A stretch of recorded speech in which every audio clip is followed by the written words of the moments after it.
We have developed over 15,000 units across these countries, with notable ones like the prestigious Lakwe Lakes Golf and Country Estate in Lagos, Farah Park, and Beachwood Park in Lagos, Nigeria. We also have a Safia in Morocco and Residence de la Paix in Senegal. For this session, we'll be discussing on the topic, understanding the property titles and laws in Nigeria. And to educate us on this topic are two seasoned legal practitioners who have focused on real estate for the most part of their careers. I will be introducing them now, and I think we already have both of them on the call. Our first presenter is Ms. Omesi Mamedu, who is a senior associate at Olashade Ali and Associates. She currently heads the Corporate Governance and Commercial Department, the Real Estate Department, Data Protection and Compliance Department, and the Nigerian Immigration Advisory Unit of the firm. Omesi acts as a trusted advisor to individuals, local and multinational companies, providing in-depth and ongoing advice to technical real estate matters.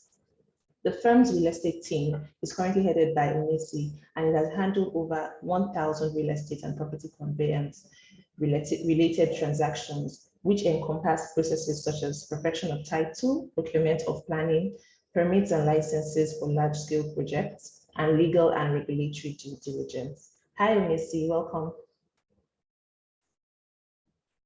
Hi, Omesi. If you could just, quickly say hi to the... Good afternoon. Good afternoon. Hi, good afternoon. Thank you so much for taking out time today. We're looking forward to an engaging session with you. Also on the call is our second guest speaker for today. He is the Executive Director, Legal and Corporate Services, Mixta Africa. His name is Mr. Bochukwu Njubisi. He oversees the legal unit, the Corporate Services Department, and General Administration of the company. Prior to being ED in 2020, he was Head Legal and Corporate Services Department of Mixta, Legal and Corporate Services Department of Mixta Real Estate PLC. And he has also worked as a Senior Counsel in Assets and Resource Management Holding Company Limited, ARM. He was called to Nigerian Bar in 2007, and he also holds a master's degree distinction from the University College London. Good afternoon, sir. Welcome to this webinar today. Good afternoon, Onome. Hi, Omesi. Thank you for having me. Thank you so much for joining us. So glad that we can have you, and we look forward to an engaging session with you. Okay, so we will go straight into the meat of the matter. We have Ms. Mamedu taking us on a brief presentation of the necessary documentation and policies that guide real estate acquisition in Nigeria, which I'm sure is why we've all joined and we're interested in this session today. Please put in your questions in the question and answer box so that we can answer the questions after the presentation, and then we'll also share you vital information about Mixta Real Estate and what it is that we do as the course produce, the webinar continues. So Ms. Mamedu, over to you, you have the floor. Okay, good afternoon, everyone. Can everyone hear me? Good afternoon. Yes, we can hear you. Yes, so I'm delighted to welcome everyone to this exciting webinar session where we will be discussing property titles and law in Nigeria for real estate investments in Nigeria. So I'm going to go straight to what the training objectives are. It's to first ensure that participants understand what real estate investment is in Nigeria, and to ensure that participants understand procedural and documentary requirements for all real estate investment. So after the presentation, we'll be sharing these slides with participants who actually indicate their interest. So first, I'm going to start with a quote from Russell Sage, and then it says, real estate is an imperishable asset, ever increasing in value. It is the most solid security that human ingenuity has devised. It is the basis of all security and about the only indestructible security. So now everybody's going to ask, what is real estate? So basically, real estate is basically physical parcel of land and everything on it. So there's a Latin maxim that says, quid quid solo solo, gratitor sed. So whatever is attached to the ground actually belongs to it. So basically that is what real estate is. And from a financial standpoint, real estate is generally regarded as a fixed asset. Land generally is regarded as fixed asset. So now I'm going to just do an overview of the laws which govern real estate in Nigeria and Lagos as a case study. So first is the principal enactment, which is the Land Use Act of 1978. We also have the Property and Conveyancing Law of 1959, Conveyancing Act 1881, Mortgage and Property Law of Lagos State 2010, Tenancy Law of Lagos State 2011, and the Land Registration Law of Lagos State 2015. Yes, so just a quick rundown of what the Land Use Act actually entails, because this is actually the principal enactment that governs land and real estate in Nigeria. So it was enacted on the 29th day of March, 1978. And basically the act vests all land in the territory of a particular state where the property is located in the governor of that state. Of course, excluding the land which is already vested in the federal government. So for properties that actually have C of O, is usually granted for, land is usually granted for use in three factors. So for instance, you can put your land to agricultural use, commercial, and the third one, residential. So there's something for us to note. You need to be informed of the purpose of the grant of the land. Why am I saying this? So for instance, if the C of O says the land is to be put to residential use, you shouldn't use it for commercial purpose. Why? Because the governor actually has the power to revoke the C of O which has been issued for you. So it's one has to be very careful to ensure that you actually do not breach the conditions which govern the certificate of occupancy. So now I'm going to also talk about the essential facts of real estate. Real estate is first primarily governed by law in terms of practice and procedure. So there are certain steps, there are procedures you have to undertake if you're going to carry out real estate investment in Nigeria. It's a high demand driven investment area. Everybody nowadays wants to go into real estate. Most of the very rich people, if you actually look into how they actually got their fortune, you would actually see that most of them are actually into real estate. And upon completion of a valid purchase, real estate honestly remains the most secure asset to own, barring any intervening circumstances such as fire, natural disasters, etc. And then one thing to note about real estate is potential and even existing investors. You need the guidance of experts in the real estate field so you can actually make a very sound investment decision. And then such professionals you can actually use to guide you in your real estate investment. You need lawyers, you need property agents, managers, surveyor, and others, which I will delve into during the presentation. So now there are 4 categories of title you can actually hold if you have real estate: legal title. So that's actually the superior title. It's a good title, it's secured, it's usually derived from a transfer of title by a lawful beneficial owner of a property. So equitable title, this is less superior to the legal title. And then you have the registered title. A registered title is a document of title that is registered in the registry of the state where the property is located. So upon registration, you are issued with a title number, and once you want to conduct a search, it makes it very easy once you have your title number. So unregistered title, which is the 4th category, it simply means a title that isn't registered. So now someone is going to ask, what are the advantages of registering your title? Why should you actually register your title as soon as you purchase a property? So first, it serves as proof of ownership of land, and then it permits easy transfer of your title. So I need to note here, so for instance, if you actually buy a property and then the seller who sold to you does not register his or her interest, you actually can't perfect your title at the registry. By perfection, I mean registration, until the person has done that. So if you register your title and then you want to sell, it makes it very easy. And then also disputes regarding ownership can easily be resolved. So if someone is coming to contend with you for your land and he doesn't have any documentation, you have the documentation, definitely it's going to be in your favor, because you can actually show that, yes, I registered my title, and then this is my document, this is my title number.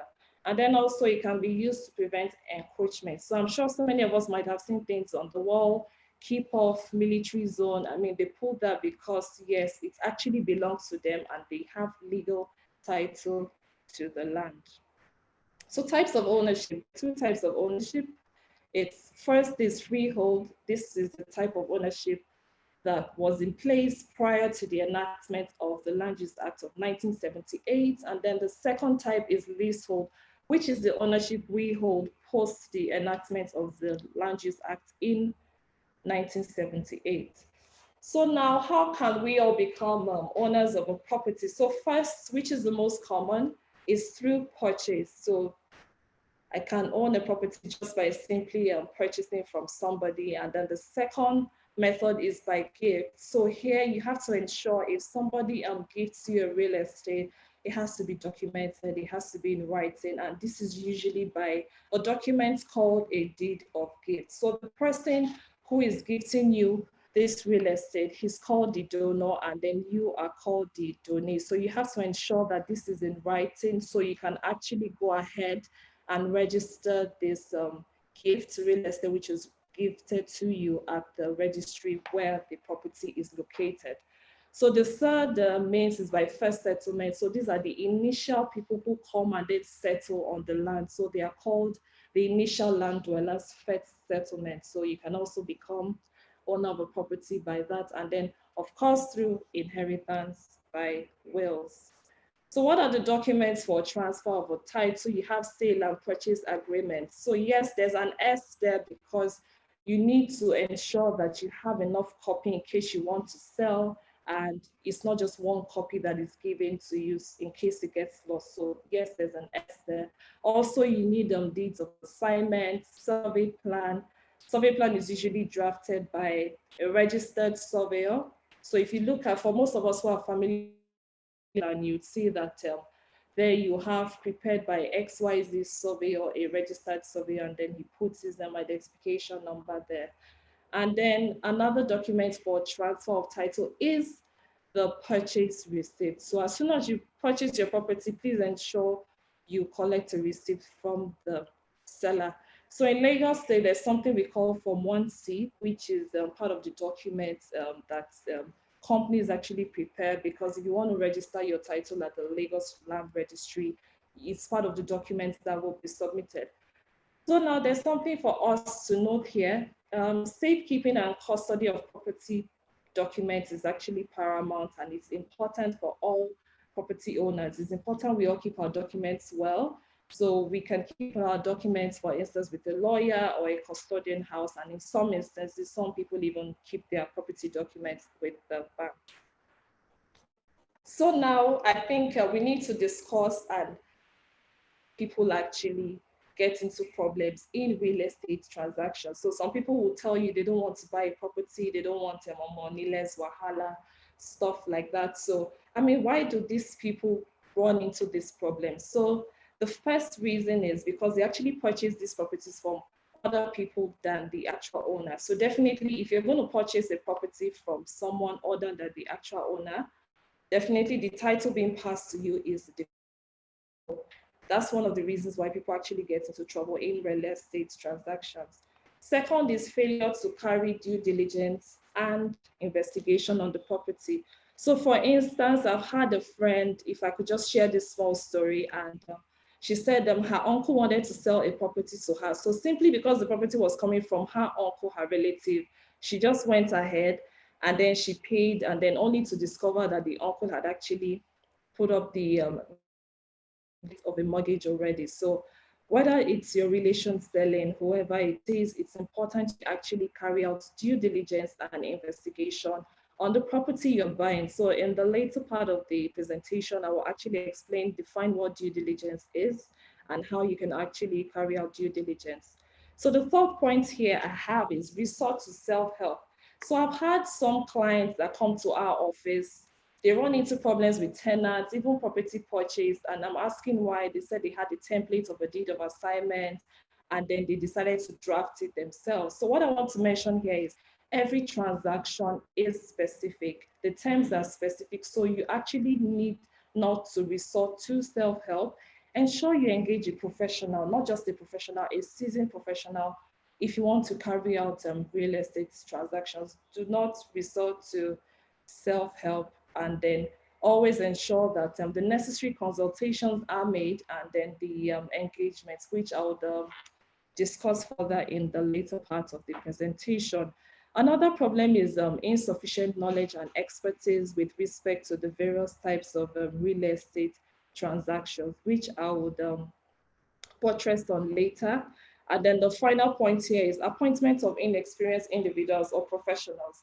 So for instance, I know some people like to save money and then they want to go for maybe the cheaper professionals instead of actually paying good money, appointing qualified professionals to actually undertake this due diligence. So you need to ensure that your lawyer, your surveyor, your estate agent is somebody who has a good track record in carrying out these investments, so you actually don't get into problems. Okay, yeah, so just something for all of us to note. So did you know that the Lagos State Real Estate Regulatory Authority has now mandated that you must actually use the law in your real estate transactions from the beginning to the end? And then if there are developers here and those involved in real estate, you have to ensure that you're also registered with this agency. Yes, so now there are different people we can actually buy properties from, different entities. So first on the presentation is the company. So a company is part of those who actually sell to people.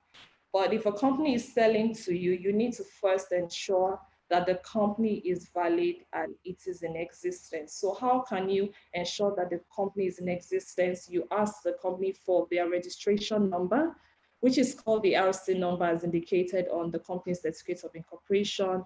You submit it to the Corporate Affairs Commission, and then a search report to be issued, and then yes, you can actually verify that yes, this company is actually in existence.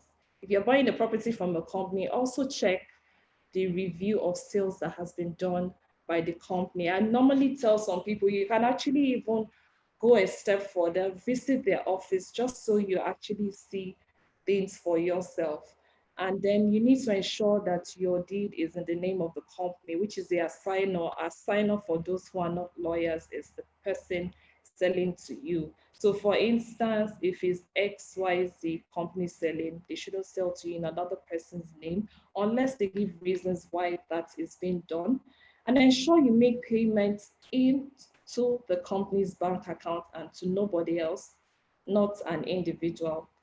So also, which is something for us to note, in some instances, some companies might actually have a provision in their memorandum and articles of association that land, their property, their assets are not to be sold unless you have shareholders and board approval, or either of the two. So how can you actually verify this?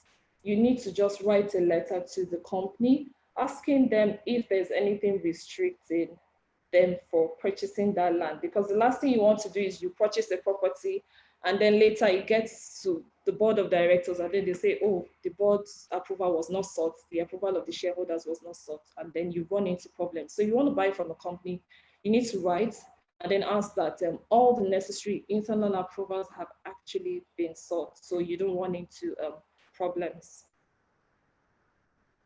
So the third and final category is who can actually sell property to you is the individual. So when an individual sells, you need to ensure that his title is good, he's the actual owner, and in the later part of the presentation, I will talk about how you can actually identify that whoever is selling is the actual owner. Then if it's an individual selling, you need to ask him for all the title documents he has in his possession, and then you take those documents, you give it to your lawyer. If it's a survey plan, you give it to your surveyor to conduct a search at the office of the Surveyor General, just to ensure that this property is his and also that there are no encumbrance. So in my next slide now, I'll be talking about what an encumbrance is. Okay, so also you can also buy from a family. So this is the fourth one. And I always stress on this point. So if you're buying from a family, you need to actually exercise a lot of care. This is because, for instance, in some customary families, there are so many factions. So you can have like 10 children, and then there's faction A, faction B. One wants to sell the property for 100 million. And then I've heard it so many times, faction B will come and say, oh no, I'm selling for 200 million, stuff like that. So at the later part of the presentation, I would actually guide you on how you can actually avoid this. So the second point here says, ensure there are no factions in the family as uniform consent is required. So for some of the properties we deal with, I mean, they have a lot of children as high as 23. So in that circumstance, what we try to do is ensure we get the consent of all 23 children. If not all of the 23 children, at least majority. In fact, in some instances, I've had to take pictures, I have to take recording, just to ensure that nobody comes back tomorrow and says, oh, we didn't collect money and stuff like that. So it's important you have the consent of the family members. The third point is you need to ensure that you are dealing with the right family representatives. So for instance, you don't want a clique, maybe in a family of 10, maybe 3 brothers, 1 sister, coming up to say, wake up tomorrow to say, okay, we need to sell Papa's land and stuff, whereas the other 6 haven't approved. So I usually tell people, if 3 children out of 10 come forward and then say, okay, we are the representatives, we have authority to sell, you need to verify this from the larger parts of the family. So you need to go back to the remaining 6 children, call a meeting. Are you guys agreeing that these people are your representatives? So once they accede, you can actually go ahead. It's really, really, really dangerous for you to just go ahead with the purchase from just one faction, because what will happen at the end of the day is you have to do double payments. So for instance, the 4 children sell to you for 100 million, and then the remaining 6 get to know and then say, oh, it doesn't belong to them, it's a family property. You're supposed to have come to us to, okay, you need to add 70 million. At the end of the day, you're expending more money. So the next point is, if you're dealing with family property, you need to carry out local intelligence gathering so you actually get comfort. So what I'm saying here is, for instance, there are some families, they sell to 1, 2, 3 people. So you can actually go to where the property is located, speak to the neighbors, speak to people around this family, how are they in their transactions, in their dealings, like, are they straightforward? You understand, just to get some comfort. In some of the real estate transactions we do at Folashade Ali, in fact, we even go to the ballet of the town.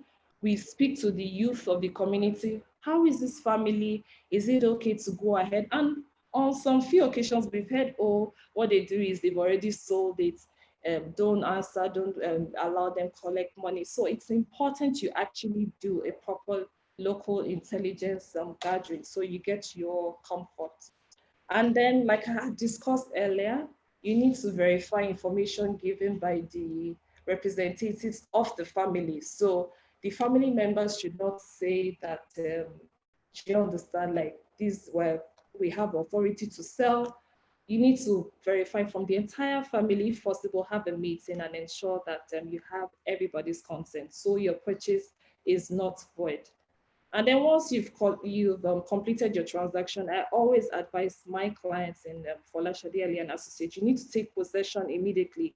You don't just purchase and then you abandon your land. So in some instances, I tell people, you can actually put a mega there, somebody to be selling stuff like we see around, so engage in small farming. But mind you, you need to ensure that the COO doesn't say you can't actually carry out commercial activities. So just put somebody there, trusted agent, security, just to secure the property. Yes, so there's something for us to note here again. You need to ensure that during due diligence, all building permits and other permits that are required are actually secured and then presented for your verification. Yes, so that's important, because the last thing you want to do is that you want to start building, and then, for instance, in Lagos State, Las Baka comes and then says, oh, you don't have a building permit, or this thing wasn't built according to the specification the particular estate was meant for. So ensure you collect all permits and you verify. So there was a transaction I went into recently with a very big figure in Lagos, and then I just presented the documents, and then I was just surprised, like the other party just collected and then didn't do any verification. So in my mind, I was like, what if I had actually forged these documents? I have a permit and stuff. I mean, so if you get this permit, if you're in Lagos, you can write to allow, sir, okay, is this genuine, stuff like that, or even just a phone call would actually suffice. Yes, so which takes us now to a question I put here for everyone. So what should I do when I want to purchase a real estate? And the answer is you need to conduct a comprehensive and thorough due diligence. I have thorough on my slide, but what I always tell my clients is you need to be very, very thorough. Appoint a very, very thorough professional, someone who knows what he or she is doing and can actually guide you properly so you don't lose money while trying to invest. Now, which takes us to due diligence I have been mentioning. So just the definition for those of us that are not lawyers, due diligence is basically the activities you undertake, the steps you undertake towards towards investigation, just to ensure that you are secured in your investment and you make a sound investment decision. So how do you do due diligence, or how would a lawyer do the due diligence? Please don't do it on your own. Even though we're explaining the process now, please still appoint people to carry out this exercise for you. So the first thing is you need to ask some questions. How did the seller come about the ownership of the real estate in the first place? Is it genuine? Because if somebody is selling to you what is not real, I mean, your money is gone, your money is lost. And then you need to ask if the land is free from government acquisition. Government acquisition is land actually owned. There's nothing wrong in buying government land, but ensure it's not a private individual selling to you, but the government itself. Also, you need to look at the location. Is the location a good one? And then most importantly, if there are any encumbrances. So what is an encumbrance? An encumbrance is a factor or an event that would actually deter you from enjoying your real estate investment. So what are the steps to adopt in your due diligence? First, you need to carry out a physical inspection by paying a visit to the site with your lawyer and your surveyor. And then you need to ask for title documents, copies of title documents. In some instances, I tell my clients, in fact, in all instances, insist to see the original, because if the person hasn't sold, you understand, he will still be with the original document. So get copies of the title document so you can actually carry out a verification of the survey plan. And then if the deed is registered, you can actually carry out a search which will reveal if there's an encumbrance or not. You need to also verify the survey plan at the office of the Surveyor General. What the verification there does is it just checks that the land is actually, the measurement actually rhymes with what is on the land. So for instance, I've had cases where the land is actually 450 square meters by the records at the office of the Surveyor General. And then what people have put on their deed is maybe 470, they have actually exceeded the measurement. So what happens is at the point of registration, they actually query it. So it means you have to go back and then redo your survey. So before you buy, let your surveyor see the survey plan. Let him also go to the land to just check and ensure that everything is in order. Yes, so what can be sold to you? Built property already finished, or a bare land. If you're buying a bare land, like I said, please put somebody on the land. If it's not demarcated, ensure it is demarcated, especially for family property. Ensure it is fenced also, and then off plan. So I tell people, it's better to just always ensure that your lawyer ensures the documentation with respect to property being purchased off plan is watertight, so that what was advertised to you is what you actually get eventually. And then you need to also identify the type of property, confirm the exact location, appoint a legal practitioner specialized in real estate to conduct due diligence at the relevant registries, which I had mentioned, which is the Surveyor General's office and the land registry. And then carry out physical inspection. You need to go to the land yourself with a trusted agent. It's better for you to be present. If you're not present, you can actually ask that video recording is done and then pictures taken. And then ensure you are presented with all relevant copies for verification. Double check that the seller has the authority to sell the land to you. And then also, what we normally advise in our law firm is you need to get a letter of confirmation of sale from the landlord, which is also very good. And then whoever it is you have appointed, if it's your lawyer, if it's a surveyor, ensure that the report of their findings is done in writing and actually signed by them. So you don't want a situation whereby the lawyer calls you on phone and says, oh, Mr. Oh, don't go ahead. And then he goes ahead and says, oh, I thought you said we should actually go ahead. So you don't want that to happen. Ensure a thorough due diligence report is written after the exercise. And then have a lawyer draft the title documents for you, as I had mentioned, which includes the sale and purchase agreement, deed of criteria.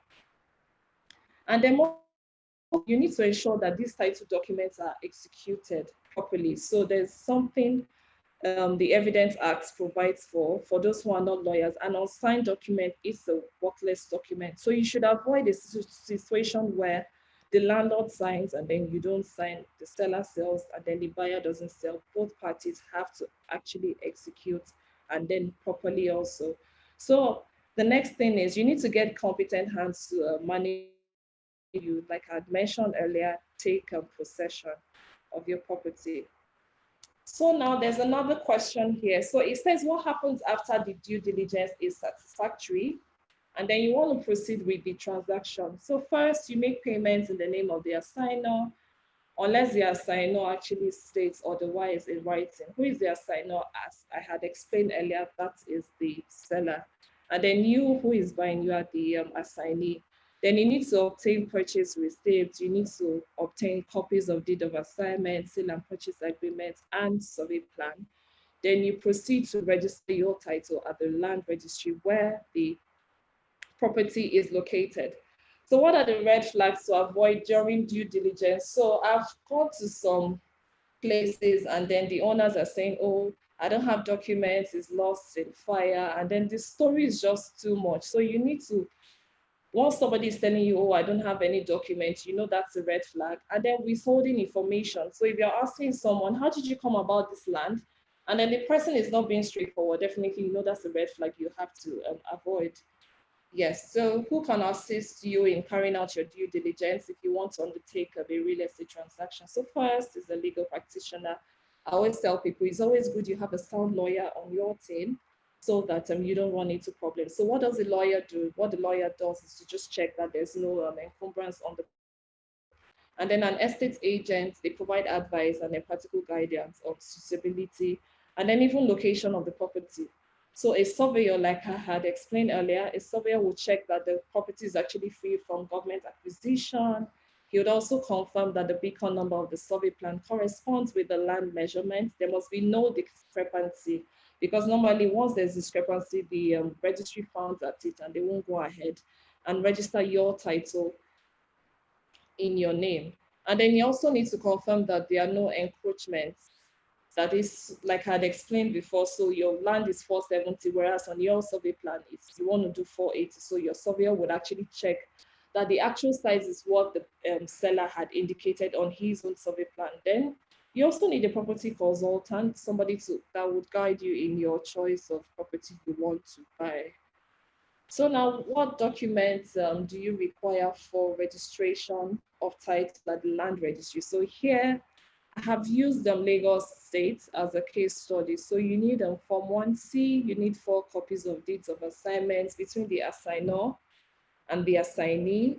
And then you need your survey plan, you need evidence of submission of record copy of the survey plan. So what this means basically is every survey that is produced, the surveyor who produced it has to submit the record copy at the office of the surveyor general because that's what they're going to use to do their checks. So if he doesn't do that, it will be very difficult for you to actually conduct a search. And apart from the search, it will be difficult for you to actually perfect because sometimes this, once it's not submitted, it will be queried. And then you need tax clearance. So if you're going to perfect your title in Lagos, you must show Lagos State government Spain citizen, and you've not just tax paid, you've paid up to date, both assigner and assignee. That's the procedure. And then you also need photographs of the property, an application letter, you need locational sketch of the property, you need CTC, which is certified through copy of the certificate of occupancy. You need your passport photograph. This is where the assignee is an individual. And then there are other fees to be paid. So before I round up, I also want to talk about tenancy, because what the presentation has actually delved into is purchase. So I also tell people, even if you're going into tenancy, you also need to do your own due diligence. So for instance, some people rent properties and then you see that, I mean, there's a lot of bills, especially on the NEPA units, or their structural defects. You need to check all of that. And then I also tell landlords, you also need to even verify the type of tenants that's coming into your property. Because some tenants that I've handled, they'll tell you, oh, they don't want to pay rent simply because the landlord did not put meter and all of that. And I'm like, didn't you see that it wasn't there and stuff? So even in your tenancy, in your leases, you also need to do due diligence. So one thing I'm going to pass on to the ED of Mixta Africa. I know there are some people here, they're saying, oh, she's talking about how to buy real estate. I don't have money now to buy real estate. So you can actually avail yourself of mortgage options. So I think Mr. Ogo will throw more light on that. And finally, before I drop off, for those in diaspora, I normally tell them, if you're buying your property from abroad, you need to actually ensure that you get somebody trusted, somebody reliable in Nigeria. You need to get either your family member, somebody who won't wake up in the morning and then sell your property. So you need to get someone trusted to come in and then help you with your purchase. Ask for videos, appoint a seasoned lawyer. If possible, once in a while, just go back there. Don't just abandon the property, put somebody there, and I think everything would actually be good. So thank you, everyone. I hope now you understand what real estate entails. So if you have questions like Onome had stated, please leave it in the comment box. If we can't answer everything, and then also phone number, we will definitely respond to you. So thank you, everyone. Thank you very much, Omesi. Thank you very much. That was a very, very detailed and enlightening presentation. Just before we go into question and answer, I'll hand over to my ED. Do you have anything you want to add to it? Maybe also highlight what it is that Mixta provides, what kind of documentation it provides to our customers in light of some of the things that Omesi had mentioned. Thank you, Onome, and I also have to thank Omezi for a very detailed presentation. The beautiful thing about that presentation is that it was not just legal, quite a lot of practical things that comes from real life experience, and practicalities involved in legal transactions was quite enshrined in that presentation. Well done to the Folashade Ali and team. So with respect to documentation for, and I can see quite a lot of questions or some questions in the question box, but before we get onto that, just wanted to give a general overview of the kind of documentation we give for our projects. Typically, Mixta Real Estate PLC, we only delve into projects in the areas that we have ample legal title. For our projects, basically we have our major land bank covered by CFO. And for other projects that we do outside our land bank, we have registered dates of assignments confirmed. What this means basically is that we have the best title in the land for our projects, which is actually a sine qua non for any investment or development activity that we are doing. We do not go into development or undertake construction activities in areas that we have taken speculative positions. In fact, we do not take speculative positions. We only build in areas that we have legal title, or we have joint venture partners that have legal title. So further to that, basically the kind of documentation, depending on the kind of project we are doing, that you get from us will be basically the contract of sale, or the agreement to sublease, and then the deed of sublease or the deed of assignment. Following this, ancillary to this will be documents like the homeowners agreements, the estate rules and regulations, if these projects were indeed between residential and real estate schemes that we are building. I would not like to go so much into that further at this point, but let me delve on the questions that I see in the chat box. Okay, thank you very much. So we'll go first of all into the questions on the chat box. I'll direct it to each speaker. I've seen that a few people have their hands raised. If you just permit me, a few people had put in questions while the presentation was going on. So as soon as I'll ask a few questions from there, then I'll take some of the people who have raised their hands. I think one of the first questions that we got was from Mr. Ben. He says, I'm purchasing an apartment condo in Nigeria. Can I have claim to the land title or just a seal of O to my units? Okay, I will direct this. Okay, Mr. Ndubisi, please go ahead. Thank you, Anama. Okay, so for Ben's question, some clarifications have to be made. When you're talking about apartment units, what the law, the kind of legal title you have in law, what we call a subdivision. There's a general land title and general survey for the building upon which the flats have been erected. What you typically have for your own flat is a subdivided land title that derives its title from the head general title of the general survey for the building. So what you typically see is that you will have a survey for the entire building, and you have a sub-survey that speaks only to your own unit, and that's what will be registered at the back of your own name. Okay, thank you very much for that. I hope, Ben, if you're still on the call, that answers your question. If you have a follow-up question, you might want to type it in or raise your hand. I'll go to the next question. Patricia Narebo says, how can title be perfected if a property is inherited without a will? Are there probate procedures to be followed to transfer the property? I'll let Ms. Mamedu take this since she highlighted on this. Omesi, are you there? Please, could you take this question from Ms. Patricia Narebo? Yes, if you could actually repeat the question. So she says, okay, the title wasn't registered.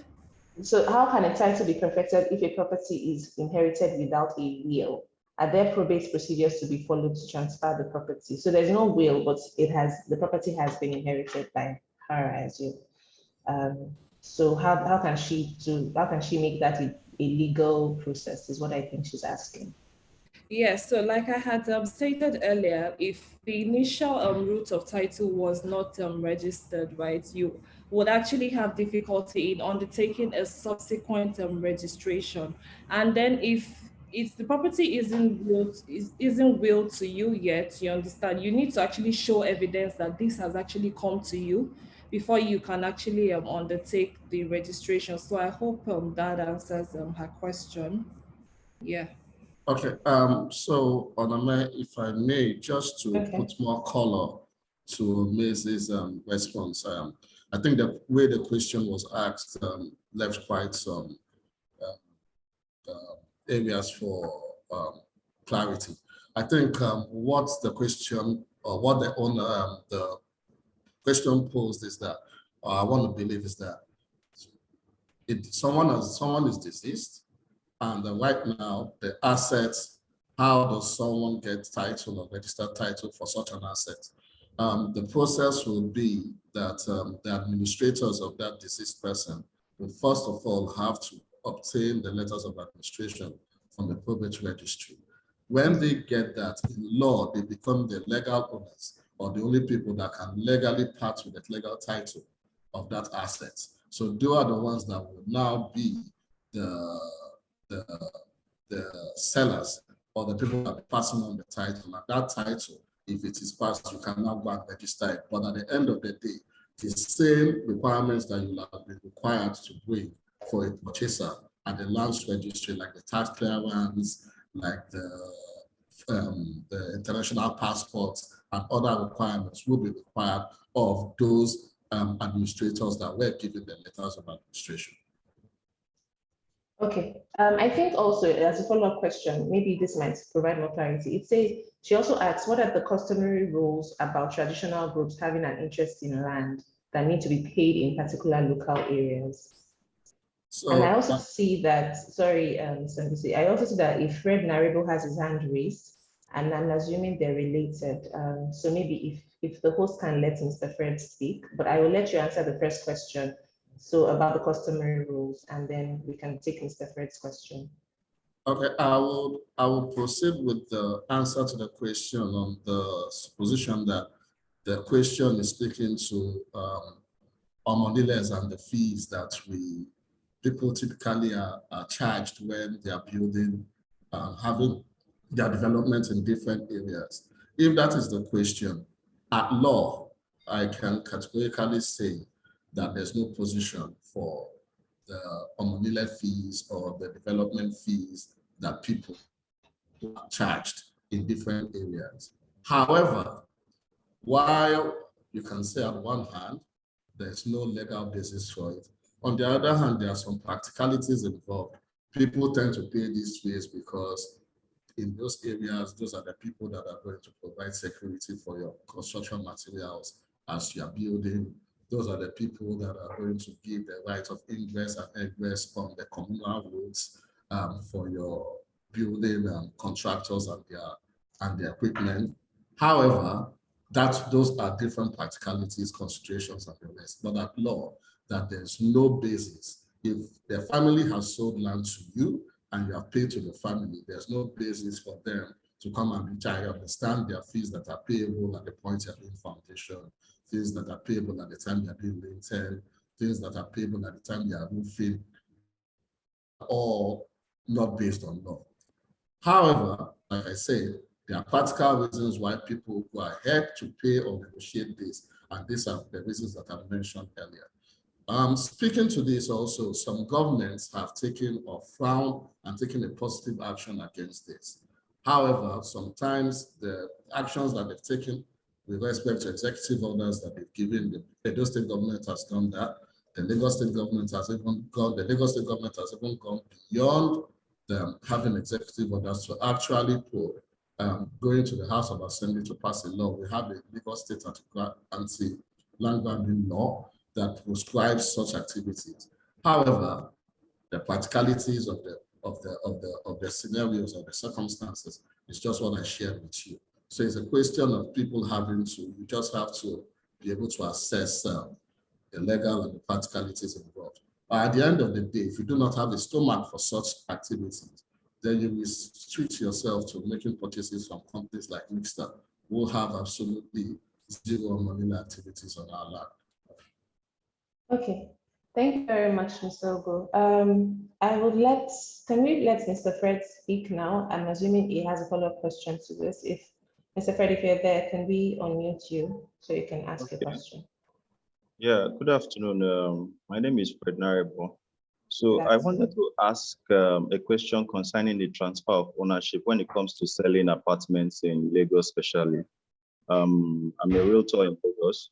So from findings, we've noticed that some companies will actually purchase in land in the name of the MD of the company. Let's say Mr. A buys a property in his own name, and at the end of the day, he starts building on that property, but selling the property on the land in the company name. So where does the buyer stand if issues arise from that kind of agreement between the company and the original owner? What if the original owner says you bought a property from the company and not me? So where does the buyer stand on that issue? Hi, Mr. Fred. First of all, I'll seek for the question you just asked. What I understand you say is that someone has a land in his name, but however has undertaken the development in the company's name, and the company is now selling and passing on title. Is that your? Yes. legally, that's not possible. And from the scenario you've just painted, the person that has the legal title is the MD in his personal rights, and except he has given a power of attorney to the company to devolve title or to undertake development activities on the land in the state, then I don't understand, or I can't see the legal basis for such development by the company. So that's quite an awkward scenario that you just painted, and maybe. Yes, it's quite awkward because I actually have a client that's actually facing such issues. He went to buy a property from another company. Meanwhile, the company is not the original owner of the land. The MD is the original owner of the land, and he has not transferred the rights of ownership, right of autonomy to the company itself. So Fred, there are quite so many reasons why I wouldn't like to speculate on that particular scenario. The reason that there may be further information that you are not aware of, or that you've not ruled out at this present point. It's very possible that between the MD and the company, there's a JV agreement that states that the company can undertake development activity, and the company shall do the marketing. However, the legal title shall be passed on by the MD. So if that is the case, then it becomes tenable. But on the basis of what you just recanted, is an awkward situation that is not backed up by legal means. Okay, that's quite clear. So on that issue now, then the buyer has been defrauded, if I may say. Well, I couldn't give you that legal opinion because, like I said, I'm not your lawyer. And, no, because I would not say the right of autonomy on the property. Sorry to say, because we've requested for it. And again, there may be some other antecedent facts that you are not aware of, like I said. Okay. Thank you so much. Mr. Fred, we're going to have to go to the next other questions. So if you have, if you want to engage further, we'll drop details of all speakers shortly so that you can engage everybody that you need to. I will take another question from the question and answer box. It says, thank you for your presentation. Okay, somebody had asked if we would send the presentation and the recordings. Please note that we'll send everybody who's registered will get the recording after this. It's also important to mention for those who are interested in Mixta that we have a very detailed documentation guide on our Mixtaverse website, which is mixtaverse.mixtaafrica.com. It's in the chat box if you want to view it, and you can see a detailed documentation guide on what it is that we provide for our clients and our customers. I will take our next question, which is from an anonymous person. It says, thanks for your presentation. What is the role of the estate surveyor and valuer, the land surveyor and lawyer in real estate transactions? Who do I go to? I think let me let Omisi answer this, please. Okay, so basically the person is asking who do you go between the lawyer and the surveyor, right? If you want to undertake a real estate transaction. Yes, it's asking what is the specific role of the estate surveyor and valuer, the land surveyor, and also the lawyer.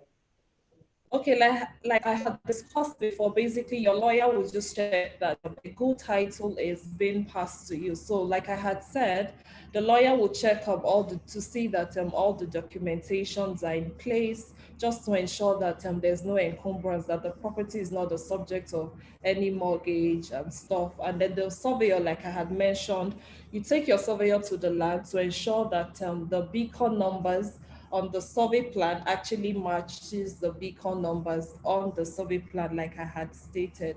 So those are basically the functions of the lawyer and the surveyor, as I had mentioned earlier. Okay, thank you very much. I'll take the next question, which is from Patricia Narebo again. What is the longest length of a leasehold interest that can be purchased if freehold cannot be purchased? Okay, let me just take this on a minute.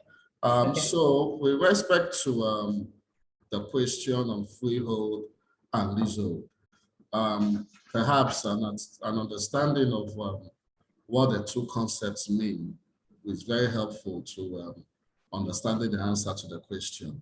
So that's why the freehold interest is that the holder holds that estate to all intents, for all intents and purposes for eternity. The leasehold interest has a timing. Now, if you can't have a freehold interest and you want to have a leasehold interest that is the longest, there are some transactions you do that for some reason the current holder of the title does not want to give all his interest. He wants to retain what we call in law the reversionary interest. In such transactions, and the counterparties and the person devolving title agrees that the person taking the leasehold interest can take as much as he can take, less the reversionary interest. What we tend to do is to give them the entire tenure, less 1 day. Thank you very much. Ms. Patricia, I hope that helps. I will quickly go to someone whose hand has been raised for a while now before we continue with the questions in the box. Taiwo Adeyemo, if the host can please make Taiwo Adeyemo unmute him so he can ask questions. I'm assuming it's a he. Taiwo Adeyemo, please.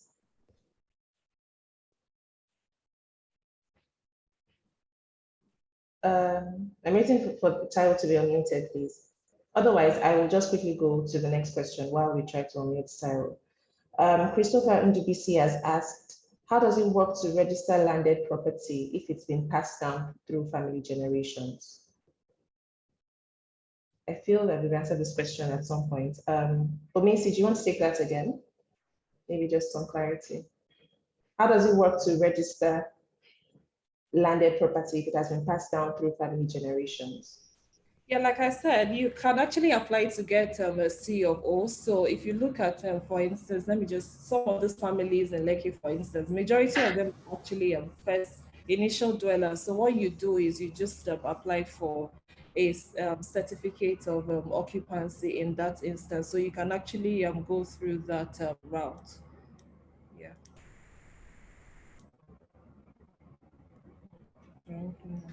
All right, thank you very much for that. Next question is from, I understand that Taiwo Adeyemo was on.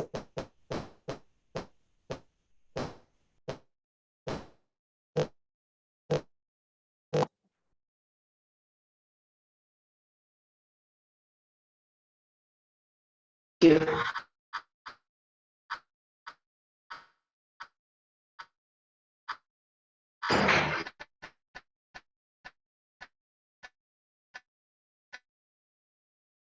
Down to this.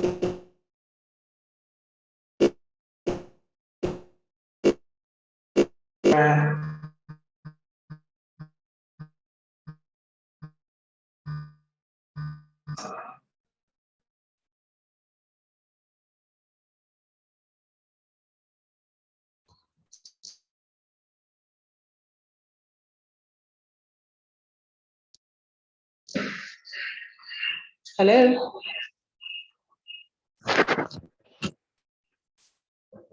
Can anyone hear me? I can hear you now, you can carry on. Okay. Mr. Andrew.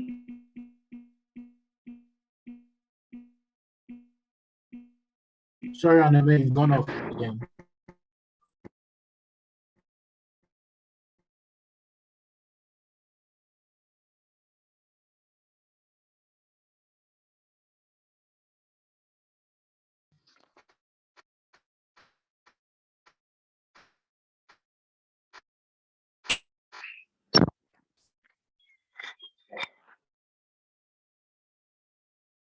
Lost network.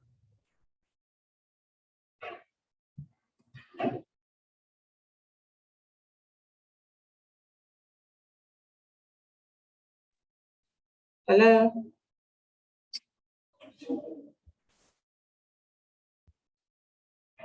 We can hear you, please go ahead. Okay. Hi, Mrs. Ferry. I think that I had a few issues with my network. I was trying to get Ms. Ndubisi to answer the question from Olumide. How would someone in diaspora manage the tax clearance requirements?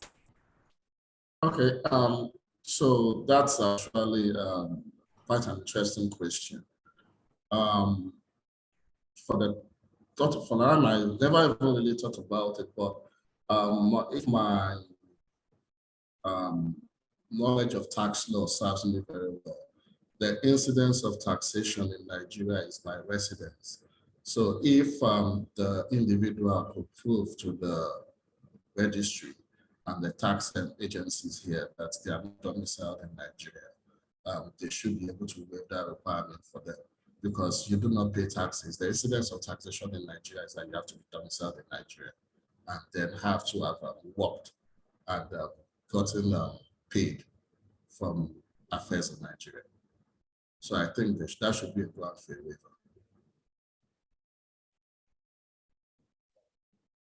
Okay, thank you very much again.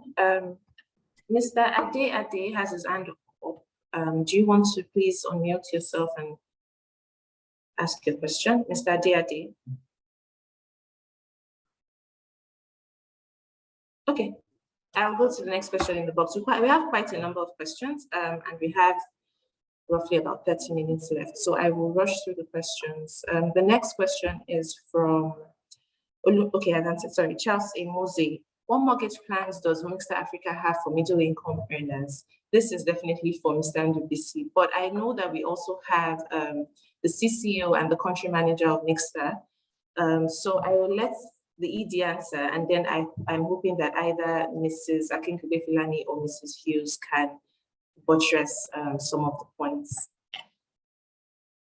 Thank you, Onome. I heard of Wolake speaking on the initiative we have fully with the National Housing Fund and Beachwood Park and Barola products. I would just like to introduce the concept that being a company that is so big on building communities, that Mixta over time has understood the difficulties in trying to bridge the supply and demand side of housing in Nigeria, especially given the housing deficit that we have. This actually prompted us to seek out valuable partnerships with financial institutions and regulator bodies that could help us reduce the cost of mortgage funding for people that are interested in mortgage.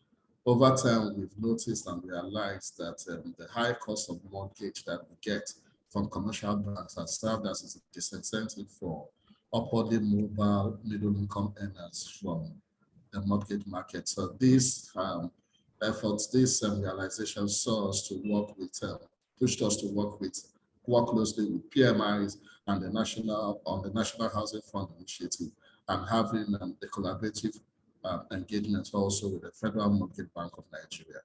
Beyond this, we also in discussions with some DFIs, particularly the Housing Solutions Fund, on some other private sector driven interventions in the mortgage space. As at date, we have two products. Basically, one product right now that is so big with the mortgage element. That is the Marula Park, and I will let Wolake, our CCO, speak to this. Okay, thank you very much. I will invite the CCO, Mrs. Wolake Akinkube Filani, to just take us a bit more. I feel like the ED has already, enlightened us on it, but she can have a few more points on our mortgage options that we have available. But just before she takes on that question, I have put in the chat box a link that has very detailed information on what we call Mixta Flex. It's a mortgage product, and it gives details on how it works and what we have available. It's in the chat box. It's mixtaafrica.com/MixtaFlex. Mrs. Wolake Akinkube Filani, please go ahead.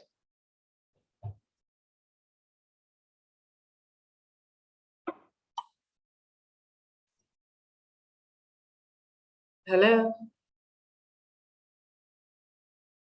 Hello, I hope you can hear me. Yes, we can. Good afternoon. Okay, hello everyone. Yeah, thank you. So just to buttress the point made by the ED for Legal, Obviously, affordability in the sector is a challenge, and managed to roll out over the last few years is the Mixta Flex NHS scheme, which basically allows a significant part of the demographic interested in affordable homes to key into this. And it simply means that once you identify the unit within the designated developments, it's worth, at this point, I should say, it's not all our developments that can tie into this NHF scheme. And there are several reasons for that due to limitations on the borrowing amount. But within the developments that we have designated for the NHF scheme, you pay your equity deposit, which you can pay for up to 18 months, whilst your mortgage application is being processed. And you are able to borrow up to 15 million naira under this scheme for the mortgage amount via the PMIs. The money is actually dispersed by the Federal Mortgage Bank of Nigeria to the primary mortgage institutions. And what this essentially means is that the interest rate is more competitive, at least for the buyer, compared to what you typically obtain in the commercial banking market. So I believe the NHF rate is about 6%, but it's a one-time access. So if you're an NHF contributor via your payroll, then you're entitled to this one-off mortgage at a concessionary interest rate with a borrowing cap of 15 million. Obviously, the assessment of your credit worthiness as an individual borrower is done at the mortgage institution level. So whilst there is a cap of 15 million, it doesn't mean that you will receive exactly 15 million. I think it's important to bear in mind that other factors are taken into account. Over and beyond the National Housing Fund scheme, we're also looking at other special arrangements with mortgage providers and other institutions. There's another product which we're currently piloting for those who are not on paying NHF contributions through their payroll. And for those who, for one reason or the other, do not qualify for NHF, you can approach your relationship manager or send us a message, and we'd be happy to introduce you to alternative options for home acquisition via the mortgage route. I think the final thing to say that obviously affordability is key, flexibility is key in terms of payment terms, and that's something that Mixta will continue to play a crucial role in bringing to the market. Thank you. Thank you very much, Ma. Just before you leave, I have a follow-up question from Tosin A. Does Mixta Africa offer mortgage to diaspora and at what rates? We've answered it, but I would like for you to just clarify a little more. Yeah, so we obviously are not a bank, so we don't offer mortgages directly. However, we have partnerships with institutions that do offer mortgages. One such institution is Sterling Bank, who are one of our partners for the diaspora market. So again, there is an email address that can be provided. The interest rate will be dependent on the total profiling and pre-qualification of the specific borrower. As you know, interest rate is a function of risk, and there are several factors that go into determining the interest rate for the potential subscriber. So Sterling Bank will be able to provide you with more information. I will be happy to connect you with the mortgage team, the diaspora mortgage team within Sterling Bank. So yes, there are mortgage options available for the diaspora. I'm also aware that other institutions overseas, such as in the UK or US, have other types of financing structures for home acquisition for those who want to buy back home. So again, these are options that we can't go into extensive detail on this call, but we'd be happy to introduce you to parties that will potentially meet your need insofar as mortgage financing is concerned. Okay, thank you very much. Thank you very much. I want to hand over quickly to somebody whose hand has been raised. Dimeji Onojobi, if you can unmute your mic and you can ask the question before we go ahead. I must please bring up to our notice that we have a little less than 20 minutes left. So we'll just rush through questions. Dimeji Onojobi, are you there? Yes, okay. I'm here. Please confirm that you can hear me. Yes, we can hear you. Welcome. Thank you very much. Okay. Yeah, so I have a personal situation. I'm hoping I can get advice from you. Before now, okay, no, I don't mean you, but at least from Mixta. Yes. Before now, my father was opportunity to buy property from the federal government. So let's take it that there's no issue for the the ownership transfer from the federal government to my dad. As at the time he bought it, he apparently didn't have the financing to have embarked upon it by himself. So I, as a son, I paid a quarter of the money, with the agreement that I'm going to have a quarter of the property to develop for myself. So right now the property is fully in the name of my dad. But now, in wanting to develop my portion of the property, for the fact that it's in his name, I'm compelled to do everything I have to do in his name, except I have to go through the process of transferring a quarter of it to myself legally. I've been with all the documentation, which I've not done yet. I've already started developing a plan for my quota for the development, and it is in his name. I'm just thinking, let me get advice from you. Do you think I'm doing the right thing, or I should wait and get all the documentation necessary for the quota to be transferred to me first before I go ahead to do anything? In all I'm doing, there's no risk of anybody, any of my family members, my siblings, tussling with me on what belongs to me. But for documentation purpose, please advise me. Okay, this is now legal advice that typically you should pay for. So I don't know if any of our guest speakers are willing to take this up. If not, Omesi, Mr. Ogo, because this I know is legal advice. While putting out the caveat that we do not lay out ourselves as your lawyers, but Dimeji, you've said everything. Probably the issue is that you are quite knowledgeable of what your risks are. You said everything. You said you believe it should be for your own side, but that you think, can you proceed? And you know what the issues are. If you do not cross the T's and dot the I's, you'll be fine until some family member comes and says otherwise. So the point is, it might be a painful thing to do, but at the end of the day, sometimes it's better to cross the T's and dot the I's. You sleep better. Thank you very much for that, sir. Thank you, Mr. Dimeji. So I'll take the next question quickly. Just again, we have just less than 10 minutes left. Ms. Mamed, this is from Anna Yakub, and I think that we've answered this question, but I will just ask it. Absolutely detailed presentation you gave, thank you. What would your advice be on buying a freehold? First, is a freehold title? Is freehold a title, and is it safe? And so, Macy, do you want to take this quickly? Yes, so like I had stated, sorry, just a minute, let me turn on the video. Okay, yeah, so like I had stated while explaining types of title you can actually hold. So basically it's the title which everyone holds, that's those who bought prior to the enactment of the Land Use Act. And then leasehold basically has to do with the ones you actually acquire post the enactment of the Land Use Act. So yes, both are forms of ownership of titles. So I hope that answers his question. Yeah. Okay, thank you. There was a question I had seen earlier about Omonile, but I can't seem to find it anymore.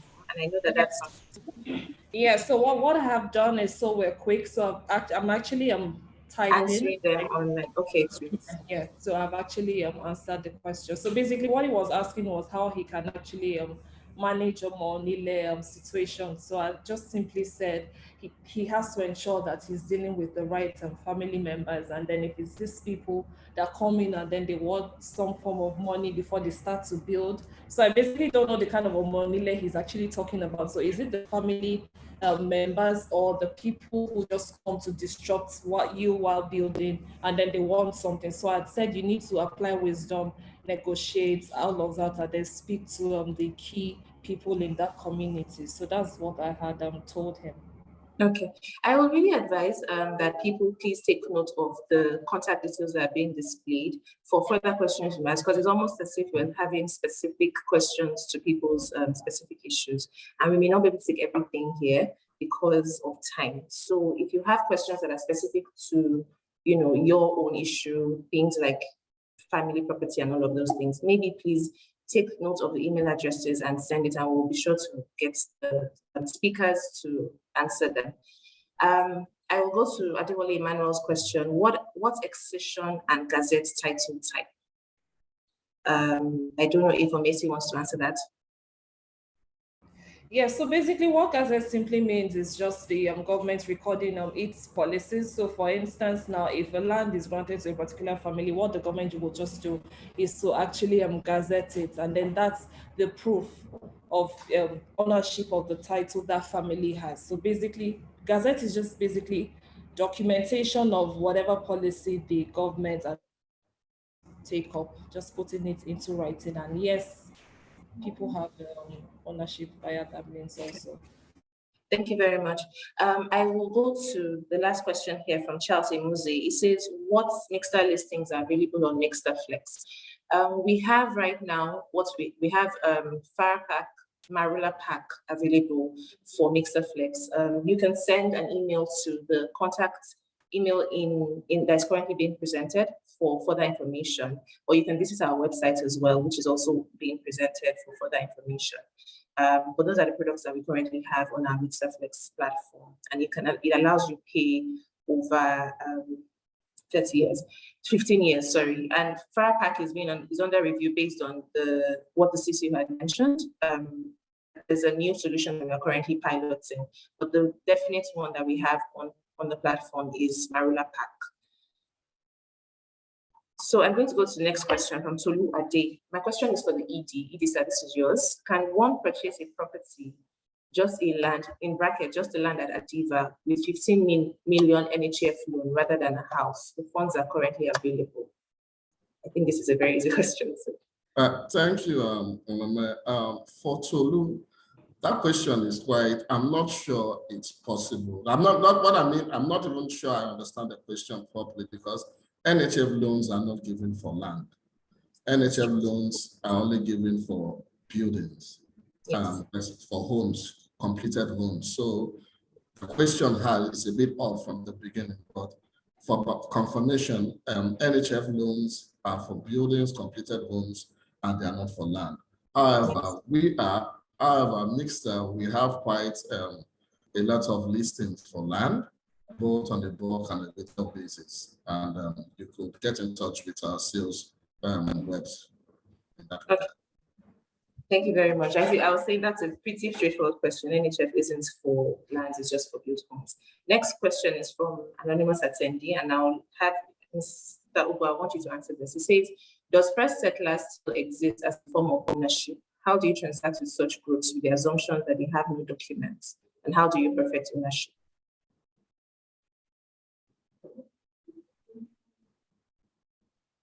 ED, sir. Yeah, you said does first settlers still exist as a form of ownership? Yes. So that is speaking to family land ownership. So there are different ways to understand whether the people you are speaking to are the family, the indigenous family that have settled there. It's not one of the most straightforward ways of deducing title. Omesi had said in our presentation, you have to do a lot of consultation, a lot of engagement to understand and trace whether really and truly the people that you're speaking to are the indigenous people to the area, and the family, the indigenous families that have existed there over time. You have to also ascertain and identify whether you are dealing with the people that have the appropriate authority and mandate to pass on any particular portion of that land to you. It's an intricate process. I would advise that one takes carefully, because a lot is involved, a lot of circumspection is involved, a lot of due diligence is involved. You do not want to be dealing with the wrong family. You do not want to be dealing with the wrong or just a fraction of the family, lest you have a transaction that you pay 2 or 3 times of same consideration to prevent people. Okay. My next question will be Larry Akorede. You'll agree with me that the housing sector needs a solid reform. What are lawyers doing to bring about much needed reforms? I think this is for both speakers. I would let the ED take it and then Omesi after. Okay, so I want to first of all put it out there that the housing deficit or the housing issues that we have in Nigeria, it goes beyond the lawyers. And I dare say, if we were to look at the state of the law today relative to the state of the market, I even say that the law in some instances is even at advanced stages more than the market. The point has never really been the law, but in the ability of the institutions to enforce the law. Having said that, as a lawyer and looking at the housing space in Nigeria, I would like to see some specific reforms in mortgage. I would like to make it easier and faster for lenders to go through mortgage proceedings and get the benefits of their secured positions. As a lawyer, I also like to see some improvements on the mortgage side, on the mortgage lending. The lending rates are not reflective of what it should be in the kind of society that we are. It doesn't encourage people to undertake mortgage transactions. So yes, I'd like to see some reforms there. And then finally, with respect to the general way and ability to pass land title in Nigeria, I would like to see states make it almost as easy as it is in Lagos, though Lagos still has 1 or 2 gray areas that I would like them to improve upon. But Lagos has become a model state with respect to the ease of doing land transactions, especially as regards registering land title.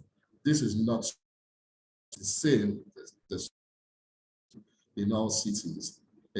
I know it's relatively easier also in Port Harcourt and Rivers State to register title, but in some other areas, especially in the southeast and the north, the legal registration process is not as straightforward as should be.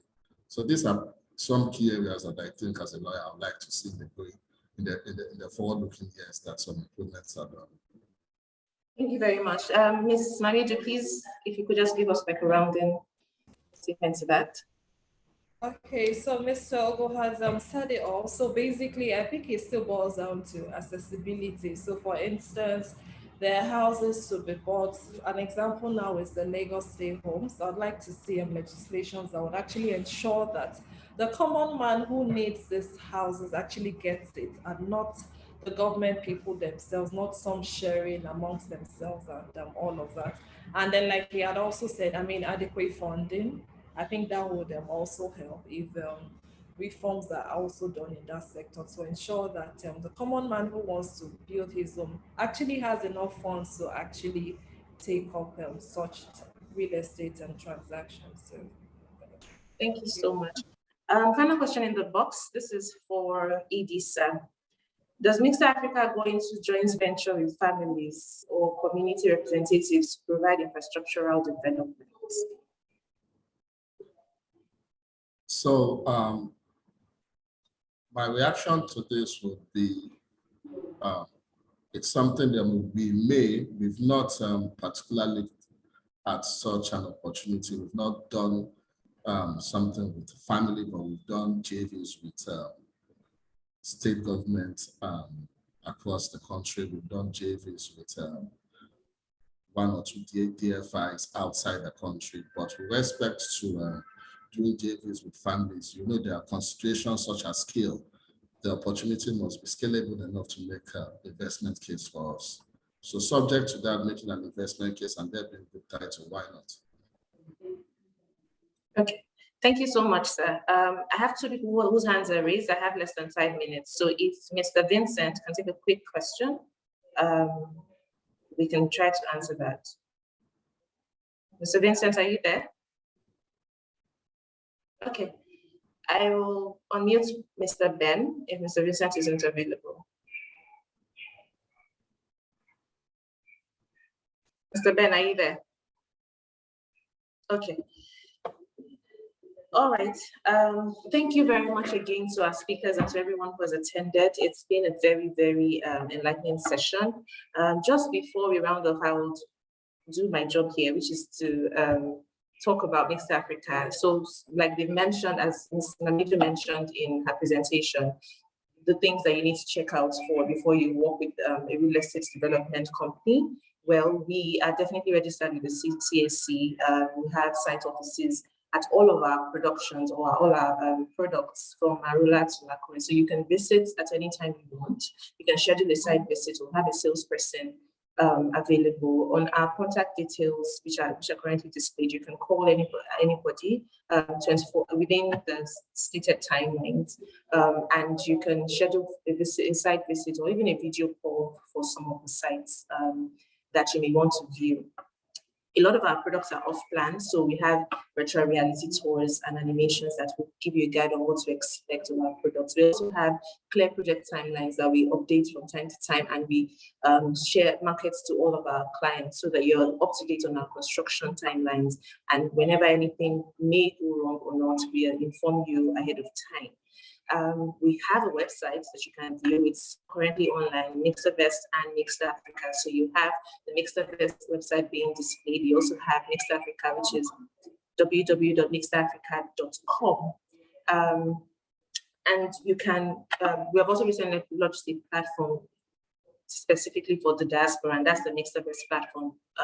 For those in diaspora who want to buy from Mixta and need detailed information, this platform has curated information that sells directly to you, and you have your own customer service agents, and the numbers are being displayed right now. You can visit us or follow us on any of our social media pages. Our Instagram handles are online, but we also have Twitter, which is at @MixedAfrica_NG, and we're also on Facebook at Mixed Africa. Send us an email, visit our website, and we're available for any questions or inquiries that you may have. We are always happy to have you on board, and we have several products to meet different budgets and different target markets, from the luxury products to the affordable products. Anyone that you're interested in, we have a product to suit your budget. And like I've been mentioned, we have a mortgage payment plan as well, and we even have normal payment plans for those who want to spread up to 18 months. Thank you so much, everyone, for your time. I want to say a very big thank you to all our panelists, Ms. Mamedu, Mr. Ndubisi, the CCO and the country manager who have also lended their voice. Thank you very much for joining us today, and thank you to all of our attendees. Like I mentioned earlier, we'll send this presentation and the recording to all of registered guests.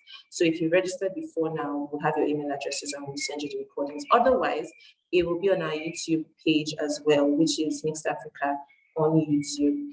Thank you very much, and we look forward to the next session with you. Do have a wonderful week ahead.